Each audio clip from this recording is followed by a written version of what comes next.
John chapter 19. Then Pilate took Jesus and had him flogged. The soldiers twisted together a crown of thorns and put it on his head. They clothed him in a purple robe and went up to him again and again, saying, "Hail, King of the Jews!" And they struck him in the face. Once more Pilate came out and said to the Jews, "Look, I am bringing him out to you to let you know that I find no basis for a charge against him."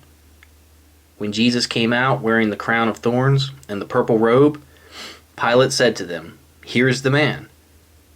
As soon as the chief priests and their officials saw him, they shouted, "Crucify! Crucify!"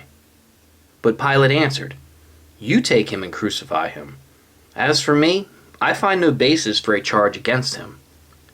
The Jews insisted, "We have a law, and according to that law he must die, because he claimed to be the Son of God." When Pilate heard this, he was even more afraid, and he went back inside the palace. "Where do you come from?" he asked Jesus. But Jesus gave him no answer. "Do you refuse to speak to me?" Pilate said.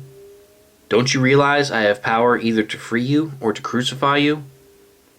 Jesus answered, "You would have no power over me if it were not given to you from above.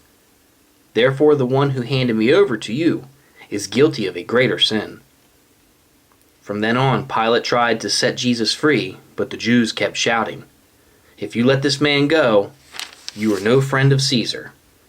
Anyone who claims to be a king opposes Caesar."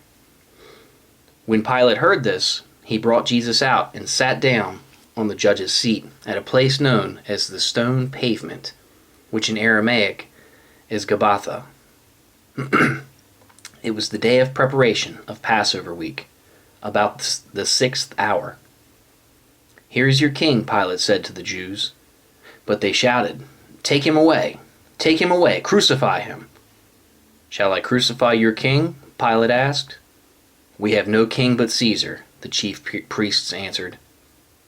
Finally, Pilate handed him over to them to be crucified. So the soldiers took charge of Jesus. Carrying his own cross, he went out to the place of the skull, which in Aramaic is called Golgotha. Here they crucified him, and with him 2 others, one on each side and Jesus in the middle. Pilate had a notice prepared and fastened to the cross. It read, "Jesus of Nazareth, the King of the Jews." Many of the Jews read this sign, for the place where Jesus was crucified was near the city, and the sign was written in Aramaic, Latin, and Greek. The chief priests of the Jews protested to Pilate, "Do not write the King of the Jews, but that this man claimed to be the King of the Jews."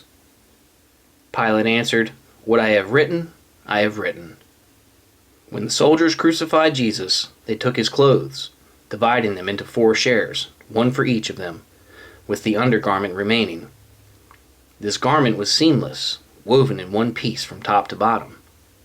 "Let's not tear it," they said to one another. "Let's decide by lot who will get it." This happened that the scripture might be fulfilled, which said, "They divided my garments among them, and cast lots for my clothing." So this is what the soldiers did. Near the cross of Jesus stood his mother's sister, Mary the wife of Clopas, and Mary Magdalene. When Jesus saw his mother there, and the disciple whom he loved standing nearby, he said to his mother, "Dear woman, here is your son," and to the disciple, "Here is your mother." From that time on, this disciple took her into his home. Later, knowing that all was now completed, and so that the scripture would be fulfilled, Jesus said, "I am thirsty." A jar of wine vinegar was there, so they soaked a sponge on it, put the sponge on a stalk of the hyssop plant, and lifted it to Jesus' lips. When he had received the drink, Jesus said, "It is finished." With that, he bowed his head and gave up his spirit. Now it was the day of preparation, and the next day was to be a special Sabbath.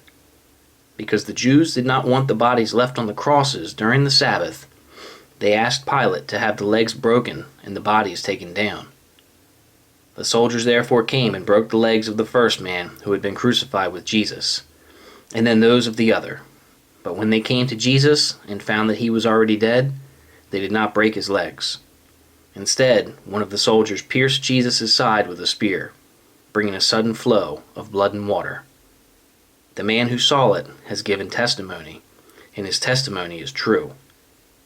He knows that he tells the truth, and he testifies so that you also may believe. These things happened so that the scripture would be fulfilled. Not one of his bones will be broken. And as another scripture says, they will look on the one they have pierced. Later, Joseph of Arimathea asked Pilate for the body of Jesus.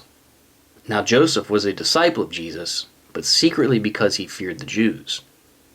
With Pilate's permission, he came and took the body away. He was accompanied by Nicodemus, the man who earlier had visited Jesus at night. Nicodemus brought a mixture of myrrh and aloes, about 75 pounds. Taking Jesus' body, the two of them wrapped it, with the spices, in strips of linen. This was in accordance with Jewish burial customs. At the place where Jesus was crucified, there was a garden, and in the garden a new tomb, in which no one had ever been laid. Because it was the Jewish day of preparation, and since the tomb was nearby, they laid Jesus there.